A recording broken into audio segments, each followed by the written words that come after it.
Got that Excel assignment. It kind of just goes through confidence intervals that's due next Monday. We said we'll kind of have the in-class exam next Wednesday. We will do hypothesis testing today and Monday. Probably have a little bit of time to do some review on Monday as well, or just kind of discuss the exam a little bit more. Other than that, I also put that practice kind of set of problems. Now, one thing on that practice set of problems, remind me if I forget to mention it to you, won't make any sense now, but once I get to the end of hypothesis testing today, I'll kind of mention something that I think there might be a couple parts where you can ignore on some of those practice problems, but it'll make a little more sense when we talk about hypothesis testing, what you can and won't. So where we left off, just to kind of think about what we were doing, is we had a couple different scenarios. So we had one scenario where we were calculating a confidence interval, but for a sample mean, we were using our sample mean to build a confidence interval where the true population mean was, and we had a known population variance. We said, if we don't know the population variance, the notation is going to look a little bit different, but it's just that we calculate the standard deviation of our sample means, not based off of some population mean that was given to us, but off a sample mean that we calculated. Sorry, not sample mean, sorry. Sample variance that we calculated. So because of that, we had to use this student t-distribution.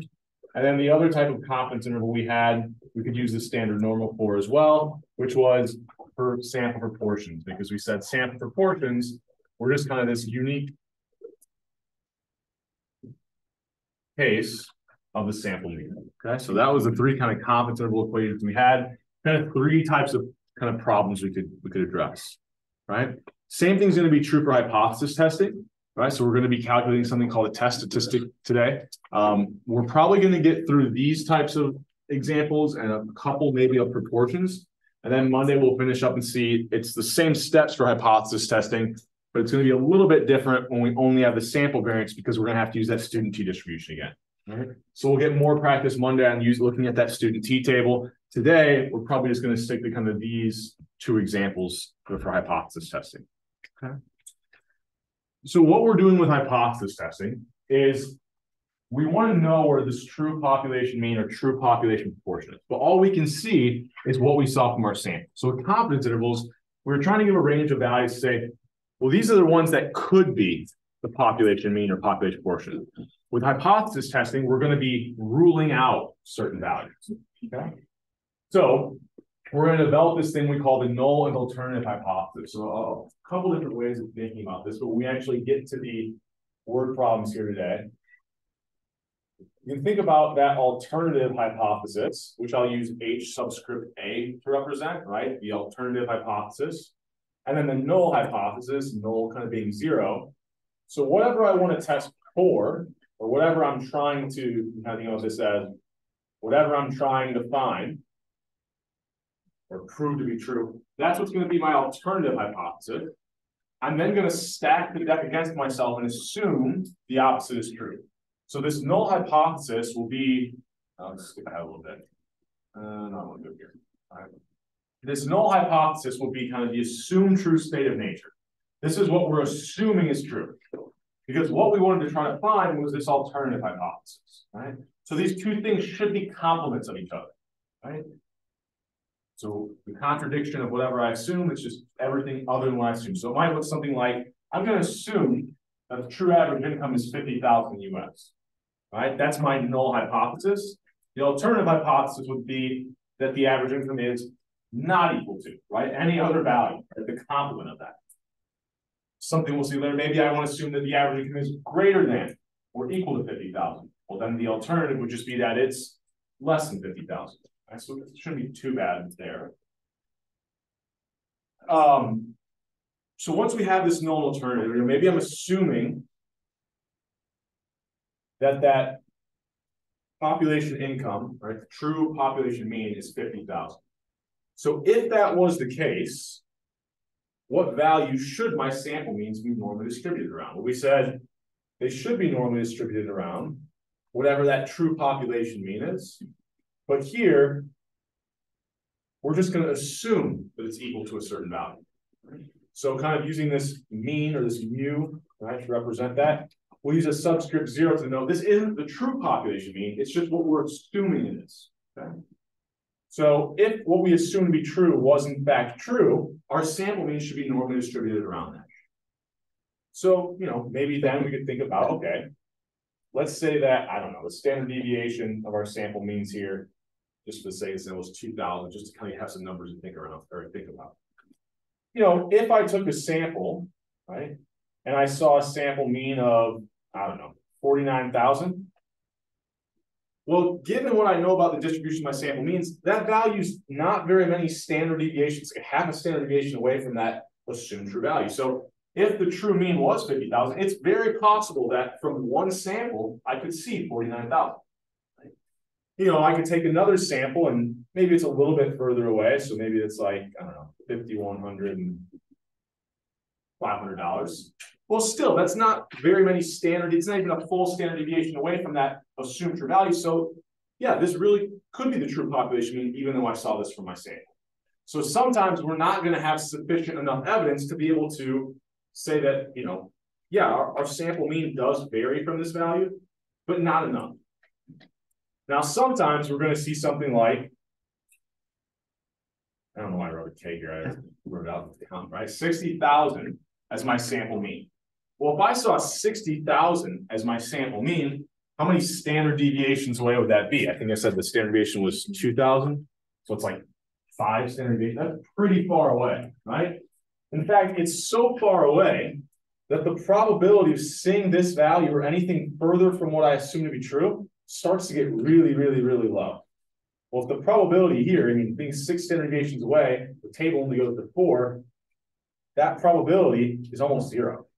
So what's probably true is what we assume to be true isn't in fact true. And that the true population mean, right, is probably something closer to what I saw in my sample. So we're going to only be able to, in practice, see one of these sample means.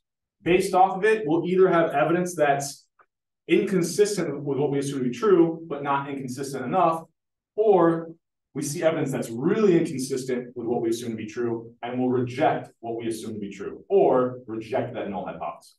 Okay? So sometimes we don't have enough evidence, be like 49,000, 51,100, and we can't reject that assumption. Okay? So that's kind of the general setup or the idea behind what we're going to try to do. We're going to use things that we know about a normal distribution to be able to say, okay, well, yeah, this is pretty close to that assumed true mean, so I probably shouldn't reject it. But at what point do I start rejecting that assumption? Right? That's what we're ultimately going to want to do. Okay. So kind of a motivating example, I think this is the first one that we worked through when we actually get some actual numbers, but I'll kind of describe the process here a little bit more before we do that. Is I want to test for whether or not the average mass market beer has an ABV lower than the 7%. Right? So that's what I want to test for, right? To see whether or not it has an ABV less than that. So that would be my alternative hypothesis. Okay? So I take a sample, I see, the ABV is 4.5% from 36 beers that I sampled. Okay? So we can kind of think about here, I already kind of showed this, but if we're thinking about the null alternative hypothesis, skip ahead here. Skip ahead. So here, if we were identifying the null alternative hypothesis, whatever I'm testing for is that alternative hypothesis. So I could think about what I'm really wanting to find is that true population mean for these mass market beers, is that ABV less than that value of 7%? I'll assume the opposite is true, which is that, in fact, it is greater than or equal to 7%. So whatever you're trying to test for, whatever comes from that problem, right, that's going to be my alternative hypothesis. I want to test for whether that's less than 7. I'll stack the deck against myself, assume it's greater than or equal to 7. Okay. Now, I found sample evidence here that goes against my null, right? 4.5 is less than 7, so it actually supports the alternative, goes against the null. So maybe I'll reject the null here. But is the evidence inconsistent enough with this assumed true value of 7? No, we don't know how to determine that yet, but that's where we're going. Okay? So we've got this null alternative hypothesis. I think another way of thinking about this, just in terms of identifying what your null alternative hypothesis are, because that's the first step of all these problems. If I want to kind of make the corollary to a court case example, when someone is in court, what are you trying to test for? What are you trying to find? They're there because you think they might be guilty, right? That's what you're trying to test for. Trying to say, do we have enough evidence to show that this person is guilty? Well, if that's what I want to test for, oops, right? Then my alternative hypothesis should be that I'm trying to test for whether or not the person's guilty. So my null hypothesis should be what? The complement of that, or hopefully what our system does, which is assume that the defendant is innocent, right? So we've got our null hypothesis is the exact opposite of what we're trying to find, right? We stack the deck against ourselves. We then go out and start to gather evidence, right? We look at a sample mean value. If that evidence is inconsistent enough with that null, right? We find that, what if we have sufficient? So they don't have an alibi. In fact, they were spotted near the scene of the murder. We find the murder weapon in their car, right? All this evidence is going against that null hypothesis, right? Well, then we reject that null, right? We've got enough evidence to say you're probably not innocent, and the jury sends you to jail. Now, if we don't find enough evidence, maybe you don't have an alibi, but there was no real motive, you didn't find any kind of DNA evidence, well, then we don't have enough evidence that goes against this null, that you being innocent, and you go free, right? So O.J. Simpson and I are kind of thinking out, but that's not necessarily what we're saying that the person is innocent, right? Sometimes we won't have enough evidence to reject that null, but that doesn't necessarily mean that the null is true. It just says that we didn't find enough evidence to reject that null, right? So just like with court cases, we can get it wrong, right? There's sometimes we're going to get it wrong. We'll talk about how we can say things with different levels of confidence. We're never going to be able to say something with 100% confidence. Right? So we've got this null alternative hypothesis. We're going to have 3 different types of hypothesis tests. Okay? So the first one, well, actually, I think I'll just show them all at the same time, but then I'll write kind of to show what this would look like. So we're going to have 3 different types of tests, right? So this mu represents what the population mean is, the true population mean. Mu0 is just this assumed true value. So in practice, mu0 is going to be like 7%, right? A number. Right? If I was doing the income, maybe it was 50,000, right? So I've got this assumed true mean, right? Now it's not always I'm assuming it's exactly equal to a specific value. Sometimes I'm assuming it's less than or equal to or greater than or equal to a certain value. So the way that we name these tests, right, and I'll kind of have 3 names here, but I'll give you 3 alternative names that are just a little bit easier sometimes to think about. If we look at the alternative hypothesis, the sign that we have there is going to tell us what type of test we have. So if I've got a greater than sign, right, the population mean is greater than a specific value, that's a greater than, or if we've assumed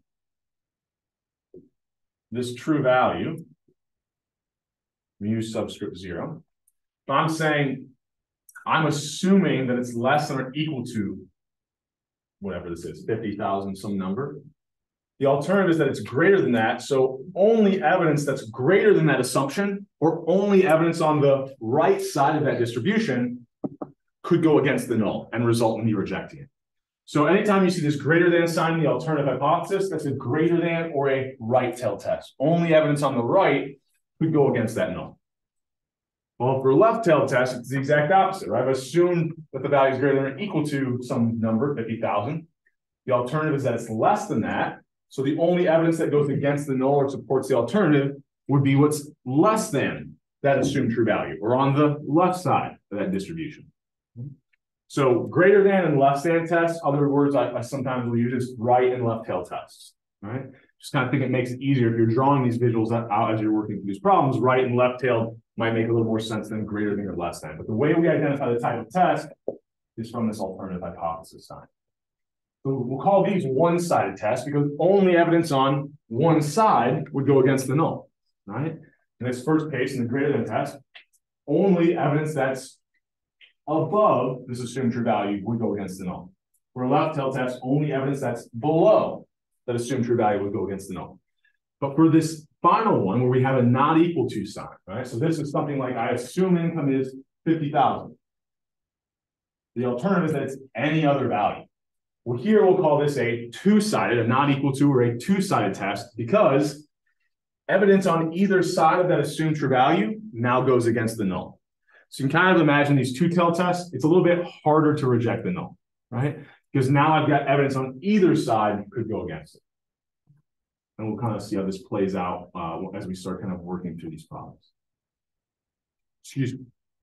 Any questions up to this point? A lot of this is kind of terminology and conceptual stuff. So our steps are going to be figure out if we're looking at trying to do a hypothesis test for a population mean or a population portion. That's going to be pretty self-explanatory. The kind of problem we're dealing with will kind of spell it out for us. We then identify the null alternative and figure out, is this a one or a two-tailed test? Okay. And then another thing I want to mention here, when we're writing out these null and alternative hypotheses, notice the equality is always kept in the null. It ends up not mattering. I don't know, maybe if we have a little extra time Monday, I'll go through why it doesn't matter.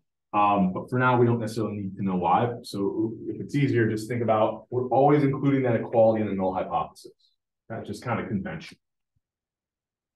So we go back to our example, right? What would our null and alternative hypothesis be? I already jumped the gun on this, right? We said, I want to test for whether or not the ABV is less than 7%. So that's my alternative hypothesis, what I'm testing for. I'll assume the opposite is true, or what I'm trying to test against, what I'm trying to reject is that null hypothesis, which is just the exact opposite of that. So if instead I had something that looked like this, right? Where I've got this economist who wants to test for whether or not the mean retirement age is different than 67. Okay. So if I want to test for whether or not that population mean is different than 67, the first thing that's always easiest to identify is the alternative. What am I trying to test for here? Saying that it's different than 67 would just mean that it's that true population mean retirement age is any other value than 67. It's different than 67. So anytime you see this terminology of different than, it could be pretty easy to identify. I've got a two-tailed or not equal to test, right? Different than this value means not equal to it. That's what I'm trying to find. So I stack the deck against myself and I assume the opposite is true, that it's exactly equal to that value. Okay. Any questions on why that is the way it is, or kind of identifying these null alternative? So I'm never going to give you like a phrasing where I'm saying, we're trying to test against this. I'll be pretty straightforward with it and always kind of let you know, like, this is what you're trying to test for. This is what you're trying to find. So the problem will identify essentially your alternative hypothesis. Now, it's not going to write it out for you like this, right? We're going to have it in words, but whatever I'm trying to find or test for, that's my alternative. The null is just the exact opposite of that. Okay. So what can go wrong, right? We're going to use our sample evidence to maybe reject this null. So before we get into it, we're going to talk about things that can go wrong, which are type 1 and type 2 errors. Okay. So we can make mistakes. Type 1 error is basically when we reject the null, even though we shouldn't have.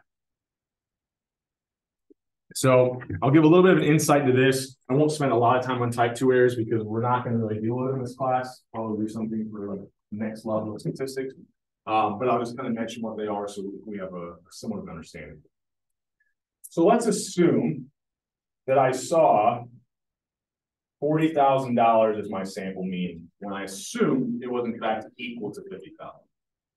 Now we don't know how yet. We're going to make the rejection decision, but assume that that's far enough away, right? I mean, that's what, 5 standard deviations away. That's pretty inconsistent with what I assume to be true, so I'm going to reject.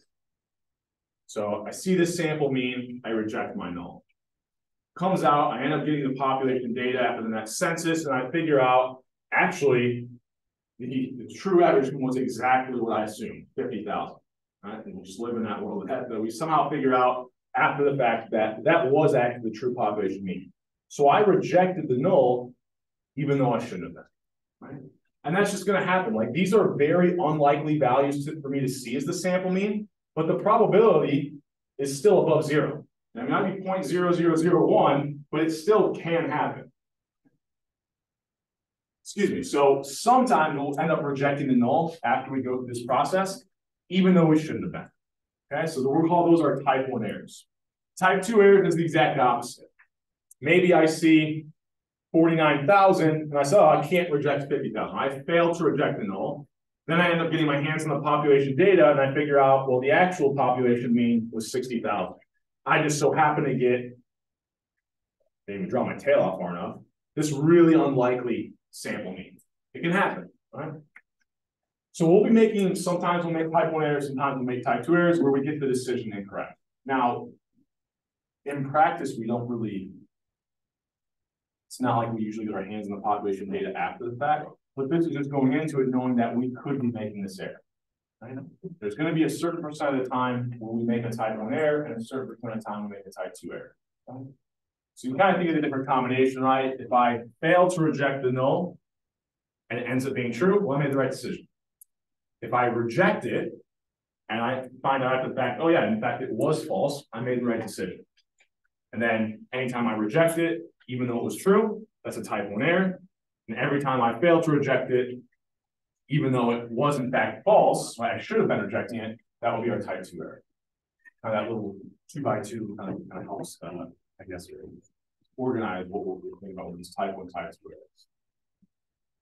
So what we're going to call this type 1 error is we're going to use alpha to signify what proportion of the time we're making these type 1 errors. So alpha is going to be something that we end up setting, right? Very similar to what we're doing with confidence intervals. It's going to be the proportion of type 1 errors we're okay making.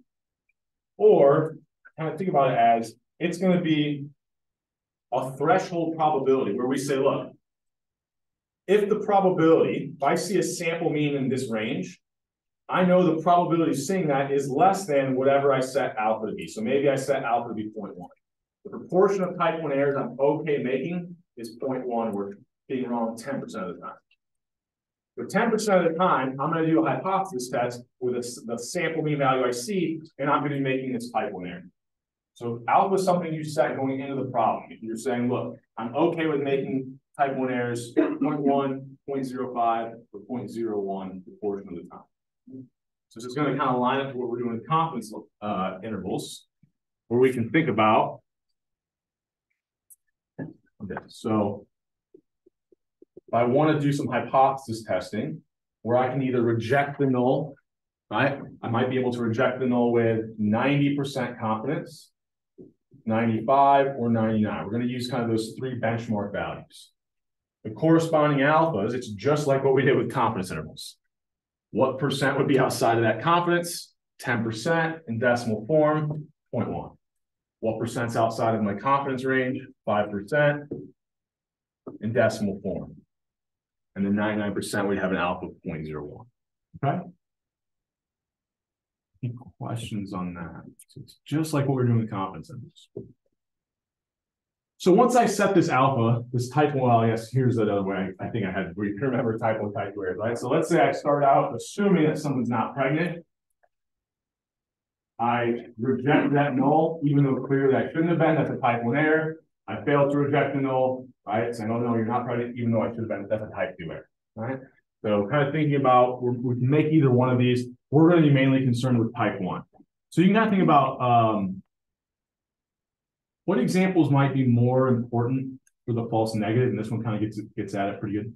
So we're going to be making, like, usually we're thinking about like business examples here, or even kind of sociology examples. We're thinking about trying to find, like, is the average income less than a certain amount? Or, well, if we reject that, a false positive is not that big of a deal. It's not that big of a detriment.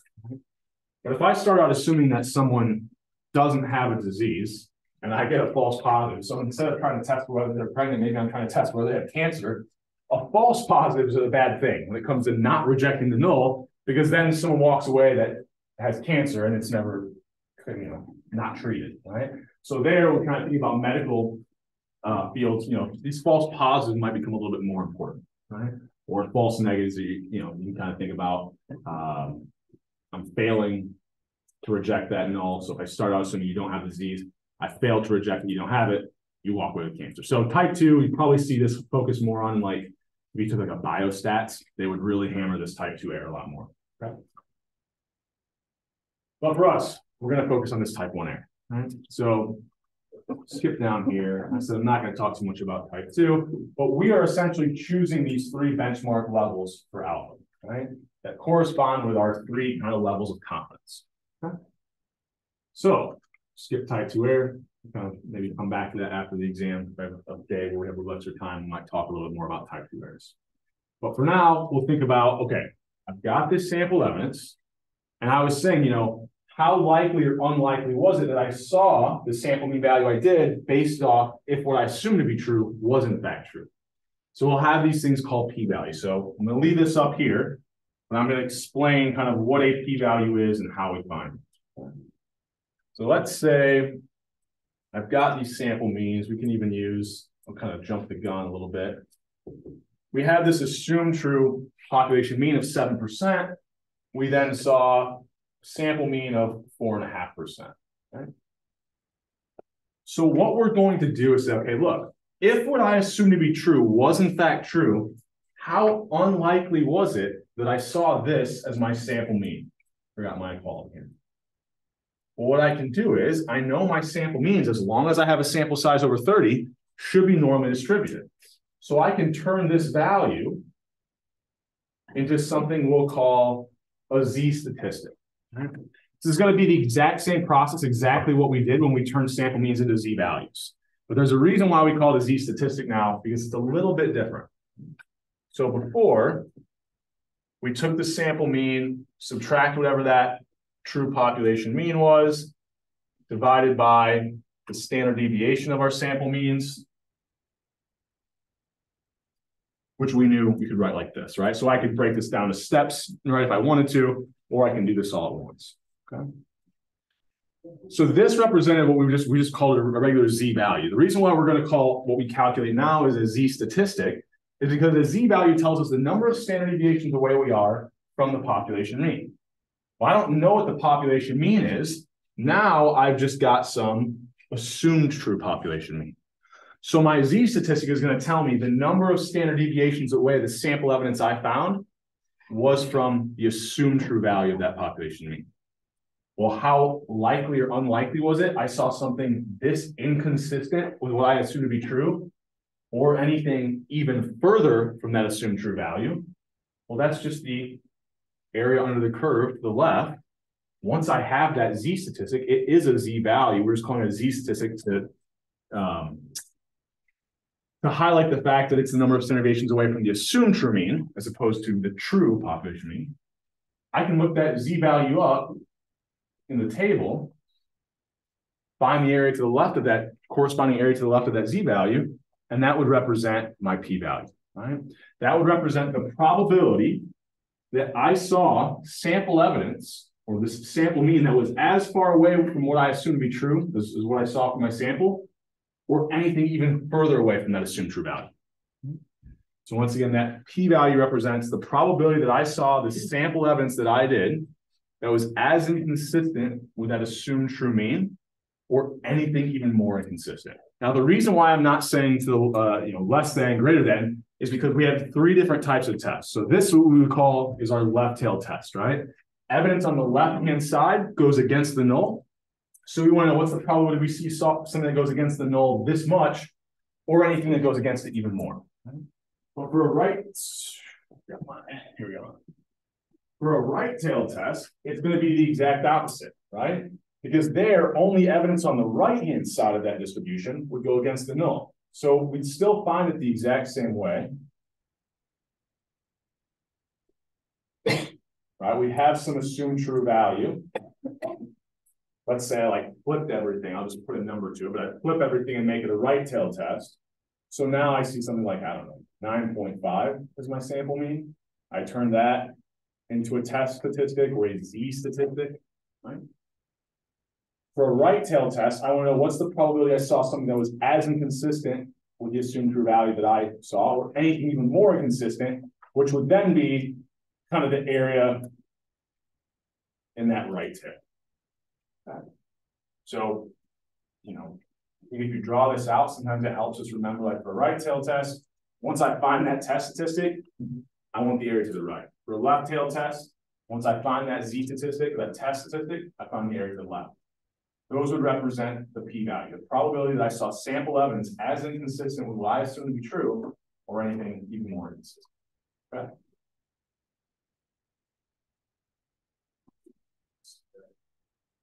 Yeah. Would you have to subtract the 1?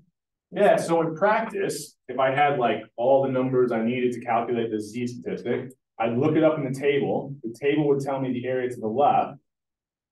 For a right tail test, I want the area to the right, so I'm going to have to do 1 minus. So with a right tail test, it's kind of like there's this added step, right? Because when I use the table, it's always going to give me the area to the left, but for a right tail test, I want the area to the right, so I'm going to have to subtract it. Yep. And we'll work through a problem where we kind of see what this looks like, but yeah, that is exactly the right way to think about it. Let's do another one. Try to give some insight as to what we would do if we had a 2-tailed test. So let's assume, I don't know, that we had a null alternative, let's say, equal to, we'll do the income one, so we'll keep doing that 50,000.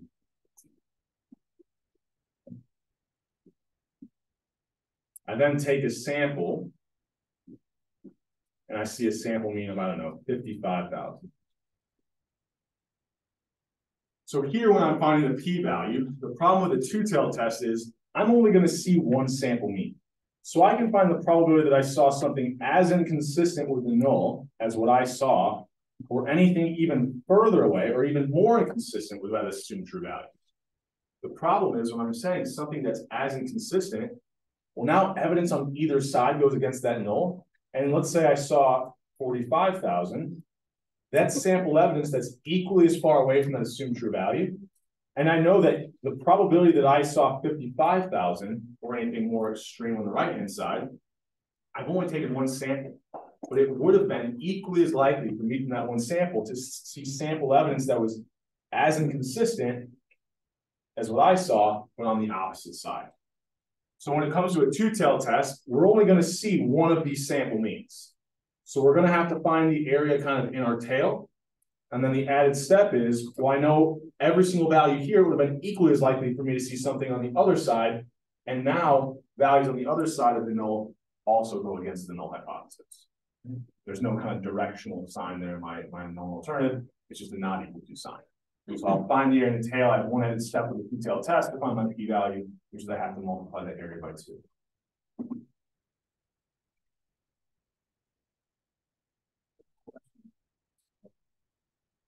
This is going to be kind of, we're using that standard normal table. Like the process is going to be pretty similar to what we're doing before.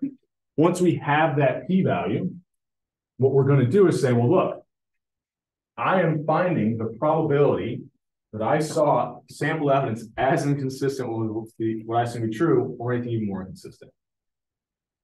If that falls below this threshold alpha that I'm setting, then I'm okay rejecting the null. For instance, if I'm okay making type 1 errors a proportion of 0.1 at a time, or 10% of the time, well, and then if I see that the probability of seeing 4.5, let's say I look this up in the table, and I don't know, it's 0.03.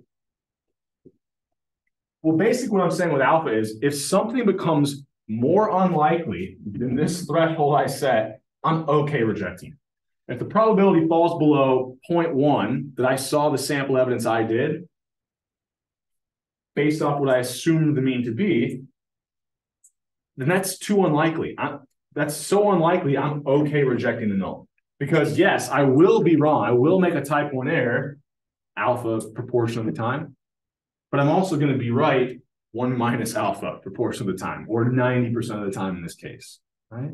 So I'm okay with that, right? I'm okay with the fact that I might be making a type 1 error because the probability is so low, and it's very unlikely that what I assume to be true is in fact true.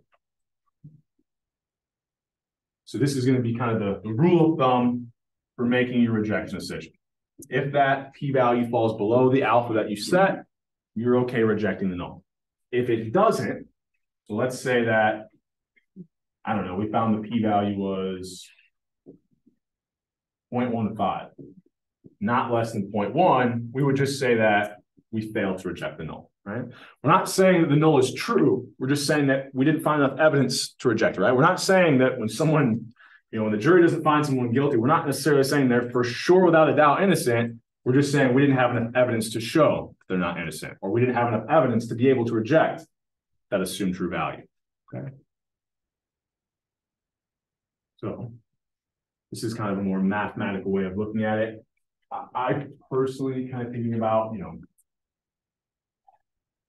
if you're able to think about it this way, that for a right-tailed test, you're actually going to find the probability that you saw the test statistic you did or anything greater. For a left-tailed test, the probability you saw the test statistic you did or anything less than that.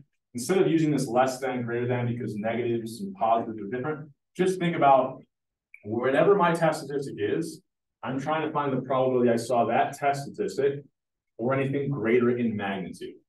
And if it's a left-tailed test, it's what's the probability I saw this test statistic or anything greater in magnitude, right? It's just that with negatives greater in magnitude actually means it's less than, right? A larger negative value. So I always just kind of use this terminology of, what's the probability I saw this test statistic or anything larger in magnitude or greater in magnitude. Okay. And then this kind of also reminds us that for the two-tailed test, I can find that probability, but or that area in the tail, but I then have to multiply by 2 because evidence on either side would want to get the null. So let's put some actual numbers to this and see how we would work through the entire. So here's kind of the basic kind of general steps. I figure out the null alternative. What's my alpha? I then use the sample mean that I found to calculate my test statistic. Once I have the test statistic, I can find the p-value. That p-value is essentially what I wanted to compare to alpha to be able to make my rejection decision. Okay. So a little bit of convoluted, there's several steps here. So let's go back to that example where we were looking at the ABD one. So we said, here was our null and alternative hypothesis. So what type of tailed test did we have here?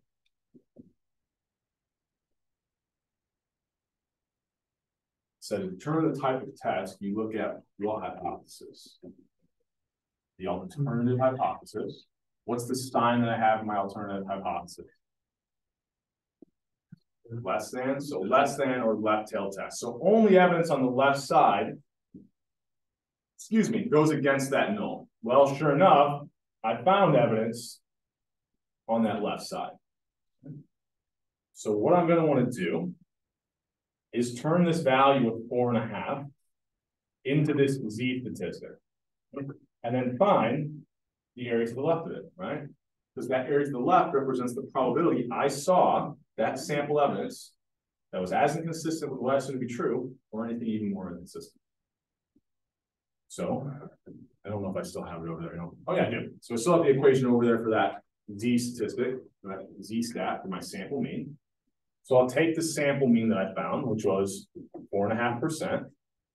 I'll subtract the assumed true mean. That's going to be the value that comes from my null alternative hypothesis, right? Or that mu subscript 0, what I was assuming that value to be. And then going to divide by, I think here I gave you that the population variance, I kept it easy, was 1. And we had 36 mass market years. Okay.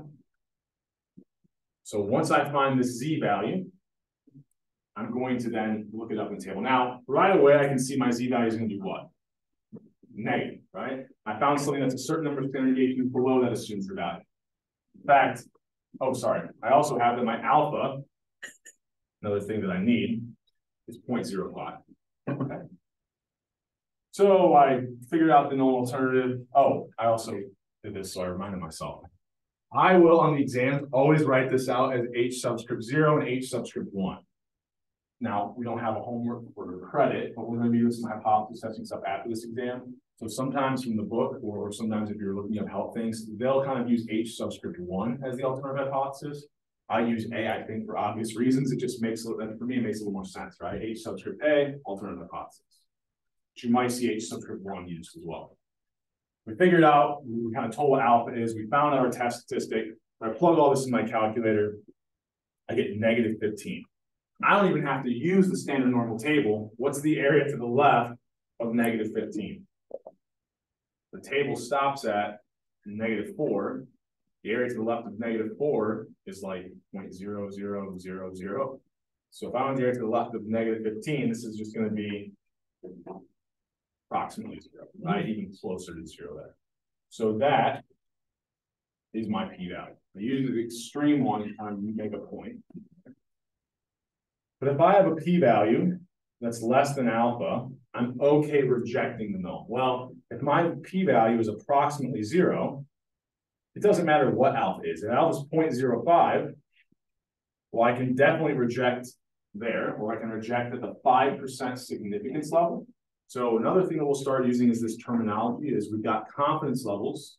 They have corresponding significance levels. So this will become a little bit more pertinent once we start doing some linear regression stuff down the road. But I want to get us kind of used to this terminology now. So anytime I have my confidence levels, we kind of already talked about how I could find the alpha pretty quick. All the significance level is just alpha in percentage form. So 90% confidence, the significance level is 10%, 95% confidence, 5%, 99% confidence would be 1% significance level. So there's going to be some terminology that we'll kind of start using. So here, my p-value is pretty much 0. I can reject at every level of confidence, right? My p-value is going to be less than every single alpha up there. So I can reject with 90% confidence or 10% significance. I can reject with 95% confidence, 5% significance. I can also reject with 99% confidence. Right? I found sample evidence that was very inconsistent with what I assumed to be true. It was 15 standard deviations away. So the probability that I saw this sample mean value, if this was in fact the true mean, would be almost impossible. So if it's almost impossible, I'm going to reject the null. It's probably way more likely sample mean distribution is centered around something a lot closer to the sampling that I saw. So that was kind of our final step, right? Pretty easy. You can see here, I think I have critical values here. This is the thing that I wanted to mention. We're going to be using the p-value approach. That's all I know going into the next exam. After the exam, we'll start to look at, we can do hypothesis testing in a different way, but instead of using the p-value, we use something called critical value. So if you're working through those practice problems, anytime you see critical value, don't worry about it. That's not, I was just putting some of them in there because other parts of the problem I liked, right, for practice. But you've got critical values in there, don't worry about those. Okay. So let's work, and then I think, I hate crap beer because I like that. I feel like there's always someone that has to tell me about how terrible the light beer you're drinking is. So let's think of an example where we go back to that mean retirement age. And this one is a little bit more interesting. So here we won't have a p-value of 0. We're going to actually have a p-value that's a little bit more interesting. Okay? So I start out, right? I've got that. I want to determine whether the mean retirement age is different than 67. So we already kind of said this, but basically I'm saying, is that mean retirement age different than 67? So I'll assume the opposite is true, that it's exactly equal to 67. Okay. So I take a sample of 25 individuals, and I find the sample mean is 71. So before we go any further, I should have a sample size over 30 here. Right? So what I would need to know if I don't have a sample size over 30 is that the original population had a normal distribution. We'll assume it does just for the sake of this example. I just want to kind of give some numbers that made a little more sense in this example. But if you're thinking about that, we still should have that central limit theorem is met, and we should have a sample size over 30. Not going to try to trick you with any question word like that in the example. So I find this sample mean of 71. Somehow I'm told the population variance is 81. So once again, we have to walk before we can run. We're going to start out with these hokey examples where I said they're not always hokey. Maybe something about the physics or chemistry lets me know the variance on the machinery. But let's just assume for now someone gave me that population variance. On Monday, we'll see what do we do if we only have a sample variance. So the first thing that we kind of set up is, and like I said, I would draw this out every time just to kind of help prevent from making mistakes. So what should my sample means be centered around? Well, it should be centered around that true population mean, but I don't have that. I'm just assuming that the population mean is equal to a certain value. Okay. So the sample mean that I found was 71. What's my next step? I need to turn that value of 71 into a z value, into a z statistic. How do I do that? We had that formula before. We're just going to take that sample mean, subtract the assumed true population mean. And here, really what's in the denominator is the standard deviation of the statistic I'm looking at, right? The sample mean. So you can think about it this way. How far away was my sample evidence from the assumed true value? Well, then now that I know how far away, how many standard deviations was that? Well, if I divide by the standard deviation, that would then convert it into, well, this is the number of standard deviations away that it was. What's that thing on the bottom right? Is that 25? Oh, is that just a weird way? It's just Here? Just To your right. It's just defining. Here? What are you? Sorry. I could have, okay. I was shorthanding I was this. just confused with that symbol. You're right.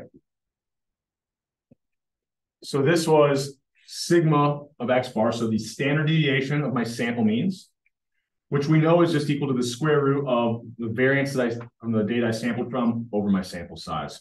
So when I was doing this guy, I was just kind of trying to show we're dividing by the standard deviation of our sample means, but this is how we calculate that. And you can break that down to steps if you want, so that you're not doing this all in one line in your calculator. You can kind of find this first, then you would only have one value to plug into the denominator, kind of like we do with confidence intervals.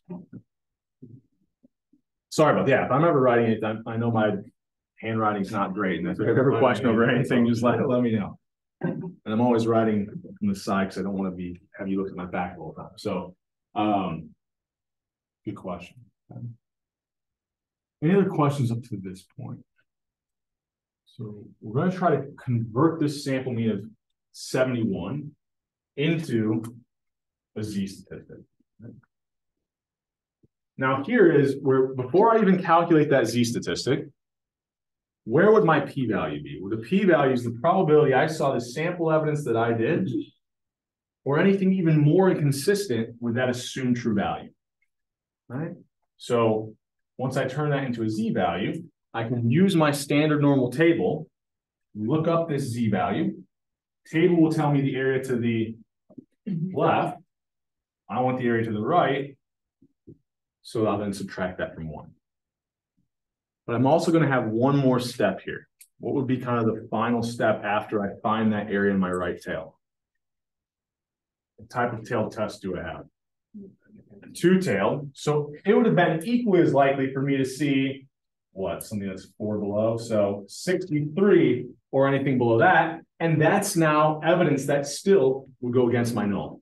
Before, evidence on the other side, let's say I saw something equally far away here from what I assume to be true. That would be what? 9.5? Well, that actually supports the null. So that's why I don't include that into my p-value. Because it wasn't, it was equally as likely for me to see 9.5 from my sample mean. But if I had seen 9.5, it wouldn't have went against my null. Now, if I see something on the other side, it would have also went against my null. So I'll have to kind of remember, I've got two tails. So once I find the area in that upper right tail, I need to then multiply it by 2. Okay. So right away, if I'm looking at this, what do you think? I mean, what value can we kind of rule out here pretty quickly? If we're thinking about p-values and the probability that I saw the sample evidence that I did or anything even further, if I saw a p-value as large as 0.98, that would basically mean that, like, I would have seen values that were like almost no standard deviations away from that assumed true value. Well, I'm 4 away. If I end up determining what my standard deviation is, I'll end up saying that I am a couple of standard, I'm not, 0.1 standard deviations away. I'm a significant number of standard deviations away. So something as high as 0.98 for a p-value really doesn't make sense. Right? Now, they might be as high as 0.4 or, sometimes even 0.6, but generally when we're using this evidence, these problems we're working through, we won't see something near as high as 0.98. Right? So, determine the null alternative. Actually, did I do this? Did I mess this step up? I sure did. I didn't even read it. I forgot what I actually had here. So what did I do wrong here with my null alternative? What should my null alternative have been? I thought that I was trying to see. 25? Yeah, I went back to the one that we used earlier. No, No, not 25. Oh. No, so it's still 67, Okay. but it shouldn't have been a two-tailed test, right? So I was trying to test for whether or not the mean retirement age is greater than 67. I went back because when I showed you the example earlier, we had it as a different than test to kind of show you an example of a two-tailed test. But that's okay, right? If this was a two-tailed test, let's just change that to be that they wanted to find whether the mean retirement age was different than 67. Then we would work through it this way. If it had just been greater than 67, our alternative hypothesis would have been, is it greater than? And then the null would be the exact opposite. But nothing would have changed except what? If this was a right tail test, once we found that area in the right tail, we would have been done. So even if this was a two-tailed test, the only added step we would have had is to multiply that area in the tail by 2. Okay. Sorry about that. I went back. I should have looked at the slide a little bit more carefully. So from there, let's say we'll treat this as a right-tailed test just to kind of line up with these slides for the sake of this example, but we'll think about how it would change if it was a two-tailed test after the fact. Okay. So if I have this right-tailed, this one-tailed test, when I calculate my test statistic, all I'm doing is test statistical equations. You will have the formulas on the formula sheet. It's really just going to be a matter of plugging in the values you're given. You're going to be told the sample mean. You're going to be told the sample size. You're going to be told the population variance. The only real thing you have to then grab is, well, what's that assumed true value from your null alternative hypothesis? Here, that was 67. We plug all of our values in. We end up getting a test statistic of 2.22. So we're 2.22 standard deviations away. Our sample mean was from that assumed true value. So what I'm going to do is I then go to my standard normal table. All right. I'm going to look up what the second decimal is 2. So 2.22, 0.9868. So the area 0.9868. The area to the left of 2.22 is 0.9868, but I've got a right tail test with the area to the right. So this is 1 minus that, or what, 0.0132. Okay. So that area represents my p-value, the probability I saw something 2.22 standard deviations away from that assumed true value, or something even further. So from here, how do I make my rejection decision? Well, this is where it doesn't matter if it's a left tail test, right tail test, two tail test. Once we get to this point, all we're going to do is compare that p-value to alpha.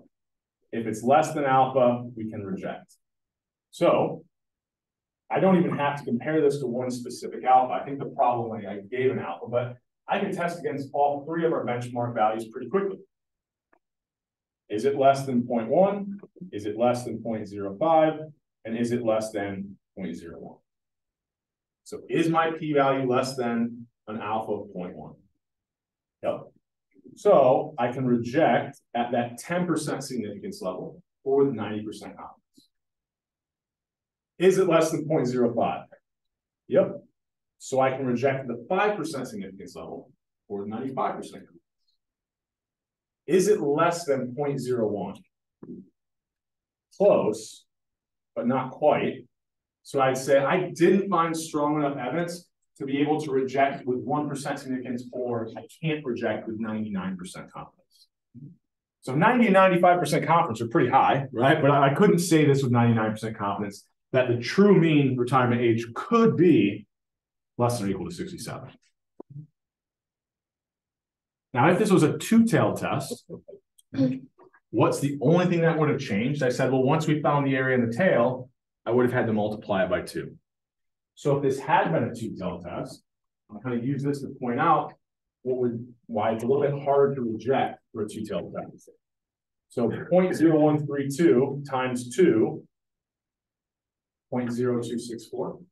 So if this had been if this had been a two-tailed test, my p-value would have been a little bit higher. Right? Now, luckily, that wouldn't really change any of my rejection decisions because it's still less than 0.1 and 0.02. It's not less than 0.01. But you can imagine if I had different values, if the p-value is getting larger, what's going to be harder for me to do? Well, if the p-value is larger, it's less likely that it's going to be less than alpha. Automatically, by making this a two-tailed test, I'm kind of always going to be multiplying that area of the tail by 2. I'm always going to be making that p-value larger. So it's going to be easier to reject for one-tailed tests than it would be for two-tailed. And that kind of makes sense. Like there's more possible values that could go against that null hypothesis now. Right? I'm not restricting this just to one side of the distribution. Everything's open. Sorry, I kind of did 2 examples at once there. So if there's any questions or any clarification anybody needs. Okay with that for now. All right, so got 20 minutes. Do I want to go through this one? If we have time, we'll come back to this. Well,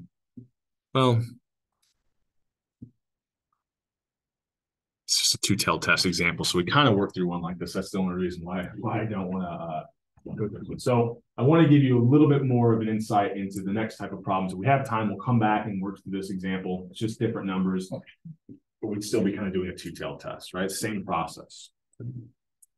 So what instead we'll kind of think about is the next couple issues. So if we had worked through that problem, what we end up finding is that they have a p-value of 0.16. So all I wanted to kind of show in this slide is no matter what our p-value is, so it was 0.0132 or 0.1646, we can reject at some levels, but not always at others, right? So this is just the concept of if alpha is 0.2, what I'm really saying is in both those examples, I could reject the null hypothesis with 80% confidence. Well, just because I can say something with 80% confidence doesn't necessarily mean that I can say it with 99%, right? So even though I rejected with 80% confidence, I failed to reject it with 99%, right? So I can't always, it's not going to be that I'm making the same rejection decision for every single alpha because every single alpha represents a different level of confidence. Could I ever reject the alpha of 0.01 but fail to reject an alpha of 0.1? Think about intuitively. If I'm rejecting at the alpha of 0.01, what I'm really saying is I'm rejecting with 99% confidence. So if I can reject it with 99% confidence, why would I fail to reject it with an alpha of 0.1? Because that would say I couldn't reject it at the 90% confidence level. So it only works in one direction, right? I will always, kind of start out higher alphas. It's going to be more likely I can reject the null because higher alphas mean lower levels of confidence. As alpha gets smaller and smaller, that's going to mean I'm trying to say things with a higher level of confidence. Right? So there's going to be a point, right? I'll use that p-value of 0.0132. It's less than 0.1, so I could reject. I could then think about if I did like incrementally, 0.09, 0.08. I can keep rejecting. 0.02, I can still reject. 0.0133, I can still reject. Another way to think about the p-value is it's essentially the very last alpha, or sorry, say this different. It's the very first alpha value that you would fail to reject the null at, right? Because as soon as I go from 0.0133 to 0.0132, I'm no longer less than that, right? It's not less or equal, it's strictly less than. So the p-value essentially represents this is the last alpha, this is the first alpha that you would fail to reject. So it's kind of like my threshold, my cutoff, right? If alpha goes, if alpha is equal to my p-value or anything lower, I fail to reject. If alpha is anything higher than that, then I'm okay rejecting. It's like the first alpha value I would fail to reject it. Another way of thinking about the p-value. Okay, so we're going to skip this as it's critical values. And instead, we're going to go to thinking about, we can do this exact same thing, but for proportions. Okay, So let's say, excuse me, I'm wanting to do a very similar thing for proportions. So to kind of set this up,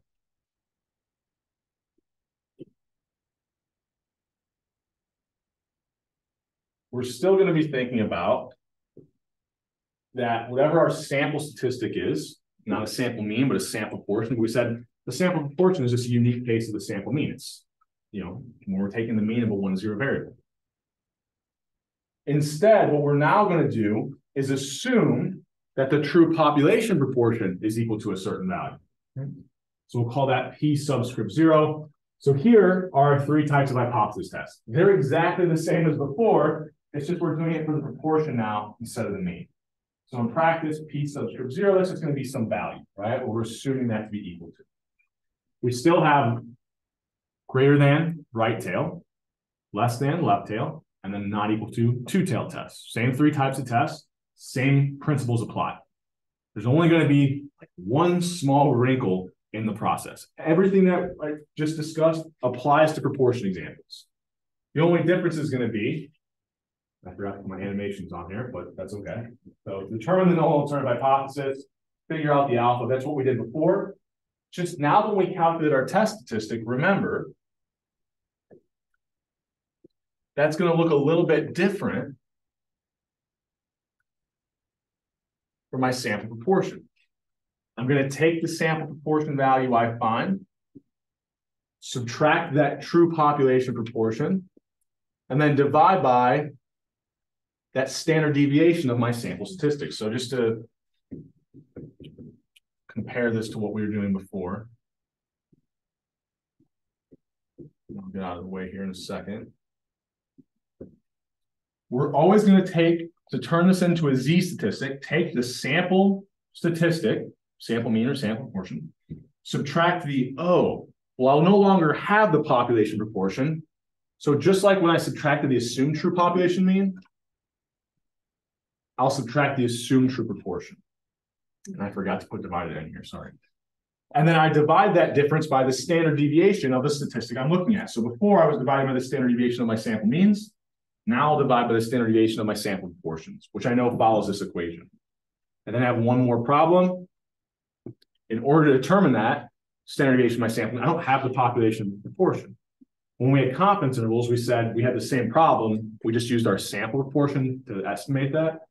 Well, now, yeah, I don't have the population proportion, but I am assuming it's equal to a certain value, right? So if what I'm assuming is true, then that standard deviation of my sample proportions should be equal to that. So kind of in that denominator, everywhere or numerator and denominator, everywhere before we're using the population proportion, like when we walk through those examples, going back before confidence intervals, it's the exact same thing to turn a sample proportion to a Z value. It's just now we have to use the assumed true population proportion. Okay? So my test statistic equation will look a little bit different, but once I have that test statistic or once I have that Z statistic, I still look it up in the table the exact same way, right? Once it's a Z value, if I want a right-tailed test, I look it up in the table, it gives me the area to the left. I want the right-tailed test, I'd subtract it from 1. Yeah. Are we using the same, like, it's the same thing, like the confidence level, just a different formula for proportion? Everything in terms of the process of the hypothesis test is exactly the same. The only step that changes is when I'm calculating my Z statistic, that equation is going to look a little bit different. Right? But in terms of once I have that Z statistic, I'm still going to be trying to find my p-value. I'm then going to compare my p-value to alpha. Like all those steps don't change. Okay. Yeah, it's just going to be that. It's really ultimately you're taking the sample statistic, subtracting the assumed true value, right? And then you divide by the standard deviation of that sample statistic. It's just that when we calculate the standard deviation of these sample statistics, they're calculated a little bit differently for a proportion because it's a unique case of the sample mean where we had a 1-0 variable. Is that what you're getting at? Okay. All right, so let's work through a problem. We're going to see that really these steps look exactly the same, except for how we calculate that test statistic or that Z statistic. Excuse me. So I'm gonna have you guys hopefully walk me through it a little bit more. So what do we got going on here? So I'm wanting to test for whether or not the proportion of mothers who smoke while pregnant is more than 15%, right? Or greater than 15%. So what would my alternative hypothesis be?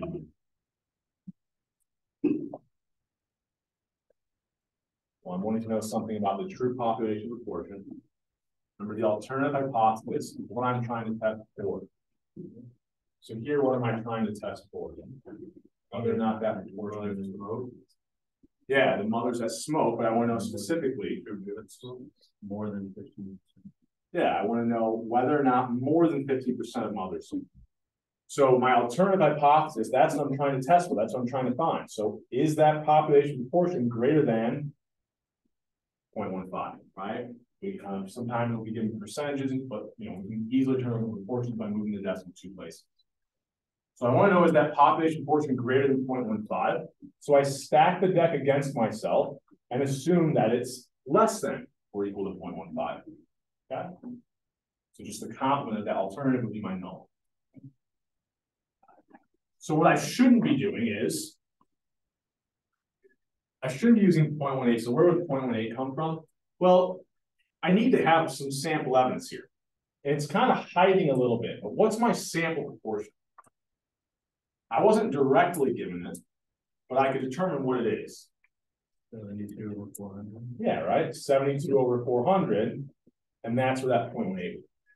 But whatever I see from my sample mean, or my sample proportion, those values should not be in my null alternative hypothesis. That's the evidence that I'm trying to use to reject the null. So whatever that sample value, proportion, sample mean value is, that should not be my null alternative. I'm really testing against like something that someone said, something that the media put out there, maybe something I'm just curious about, whether or not the percent of mothers that smoke is greater than 50%, right? But it's something I'm trying to test for. Okay? So what type of tail test do I have? Yeah, there's a greater than sign in the alternative hypothesis. Excuse me. So the only evidence that would go against what I assume to be true, which is that that population proportion is less than or equal to 0.15, would be evidence on that right side. Well, in fact, I did see sample evidence that was on that right side. Okay, so what I want to do, next step, well, I'm jumping on. The next step, the next thing I want to do is try to find the probability that I saw that sample evidence that was as inconsistent as what I assume to be true, or anything even more inconsistent, right? Or anything into that right tail for a right tail test. So how do I do that? Well, I know that my sample proportions are normally distributed, so I can turn this into a z-value, but because we're using an assumed true population parameter, we call that z-value a z-statistic. It's really just semantics. It's just kind of notating that it's a number of standard deviations away from the assumed true population proportion. So how would I do this? Well, I've got the equation over there on the board, these test statistics. Once we get to that point, it's just a matter of plugging things in. Right? What's my sample proportion? I saw 0.18. What's the assumed true population proportion? That value comes from my null alternative.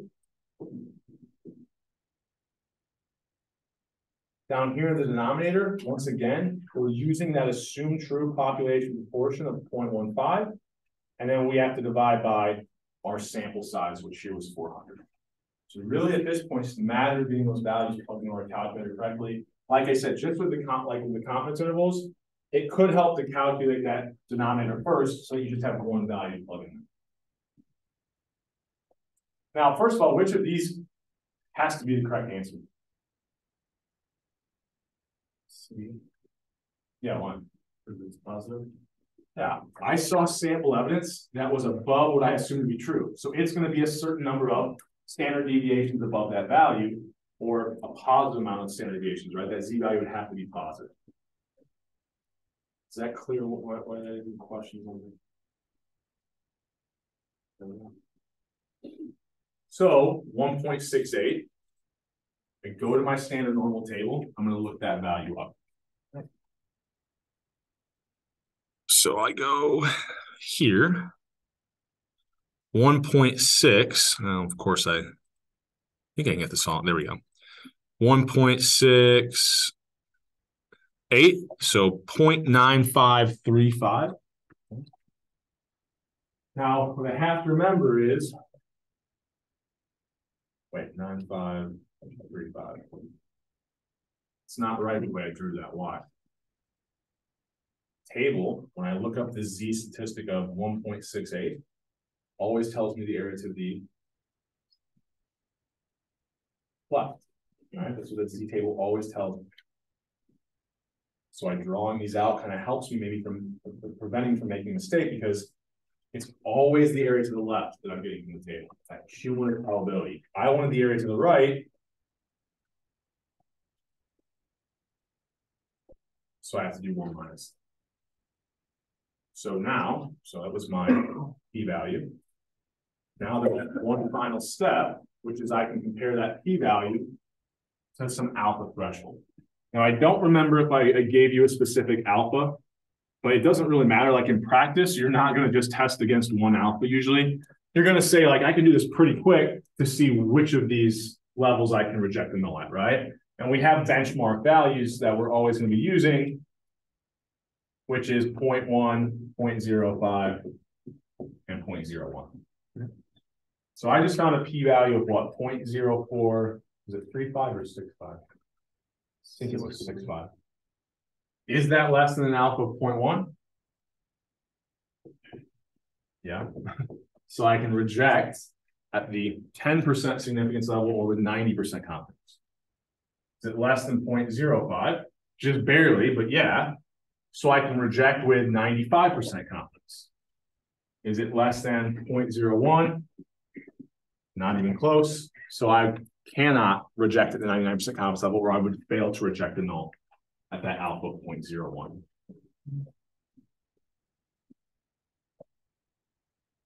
So I did a couple examples of right-tailed and two-tailed tests here, because I think those are a little bit harder. Let me see here, just to be complete. So I had this so we found that p-value compared to alpha. I didn't have those in the slide. So with a left-tailed test, we didn't work through as many examples, but it's a lot easier, right? Because when I have a left-tailed test, my test statistic is going to be from the left side. When I look it up in the table, I automatically have my p-value, right? There's no additional work to be done. The right-tailed test, we've got a little more work. We have to do 1 minus. Two-tailed test, once I find the area that's in my tail, I have to multiply by 2 with my p-value. Other than that, all the steps will be the same. My proportion, it's just that I have a slightly different test statistic weight with these. So what we're going to do on Monday is I think I'll start class out introducing the last type of hypothesis testing we do.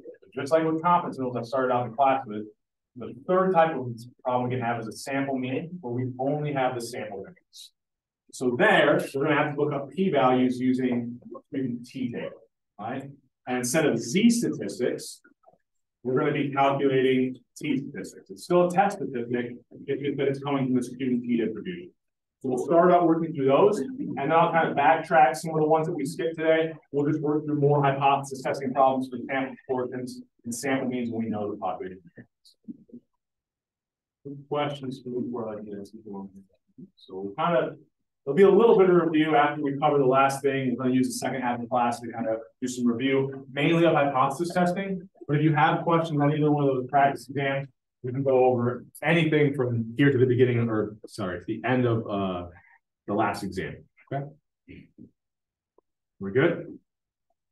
All right, I'll see you guys on Monday. Actually, before you head out, since you all showed up, you're pretty attentive. Make sure you just respond with something on the iClicker on the way out. I'll give you the full 10 out of 10 points for the day. I'm going to give you credit for showing up. Like I said, you're a lot more attentive than some of the sections that I had over the day. So, so shoot me an email within the next, and just be like, I'll obviously see your name on the email, and just I'll know that you were here, and I'll give you when I upload them. I'll manually go and add them. Okay, thank you.